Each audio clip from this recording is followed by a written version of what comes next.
More than 40 countries have committed to shift away from coal, in pledges made at the COP26 climate summit. Major coal-using countries including Poland, Vietnam and Chile are among those to make the commitment, but some of the world's biggest coal-dependent countries, including China and the US, did not sign up. In a separate commitment, 20 countries, including the US, pledged to end public financing for unabated fossil fuel projects abroad by the end of 2022. Such projects burn fossil fuels, like coal, oil and natural gas, without using technology to capture the CO2 emissions. Coal is the single biggest contributor to climate change. Signatories to the agreement have committed to ending all investment in new coal-powered generation domestically and internationally. They have also agreed to phase out coal power in the 2030s for major economies, and the 2040s for poorer nations, the UK said. Dozens of organisations also signed up to the pledge, with several major banks agreeing to stop financing the coal industry. The end of coal is in sight, UK Business and Energy Secretary Kwasi Kwarteng said. The world is moving in the right direction, standing ready to seal coal's fate and embrace the environmental and economic benefits of building a future that is powered by clean energy. But UK Shadow Business Secretary Ed Miliband said there were glaring gaps from China and other large emitters, who have not committed to stop increasing coal use domestically. He also noted that there was nothing on the phasing out of oil and gas.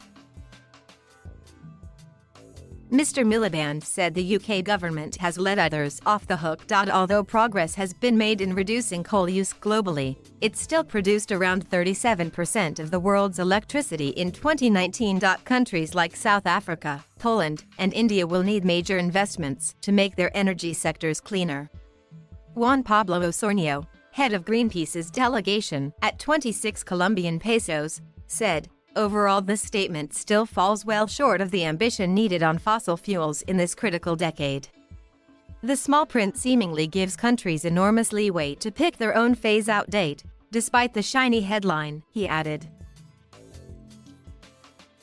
There's been such a flurry of announcements on the world's most polluting fossil fuel that it's hard to see the light for all the dust. There are many questions outstanding. One of the biggest is the list of countries missing from this bonfire of coal commitments, including the US, China, and India. The timescales for phase-out are also a bit woolly, with richer countries promising to end coal by the 2030s, with developing nations in the 2040s.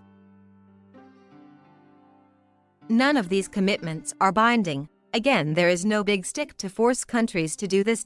And how many of the plans to stop using coal in developing countries will need financial support from the developed world? We've already seen the UK, Germany, and the US step up to pay South Africa's $8.5 billion to move away from coal. Other countries are said to be interested in following in South Africa's footsteps.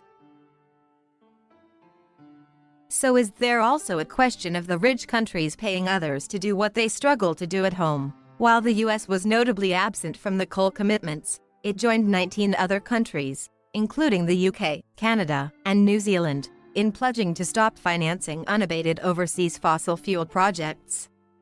Investing in unabated fossil-related energy projects increasingly entails both social and economic risks, and has ensuing negative impacts on government revenue, local employment, taxpayers, utility ratepayers, and public health, the signatories of the UK-led initiative said in a joint statement. The deal saw countries and financial institutions vow to steer their spending into clean energy instead. It allowed for exemptions in unspecified limited circumstances, but said these must be consistent with efforts to limit global temperature rises to 1.5 C. Ending international finance for all unabated fossil fuels is the next critical frontier we must deliver on, UK Energy Minister Greg Hunt said. We must put public finance on the right side of history. However, major financiers of such projects, such as China, Japan, and South Korea, did not sign up. The countries did join G20 nations last month in agreeing to end financial support for new unabated coal plants overseas.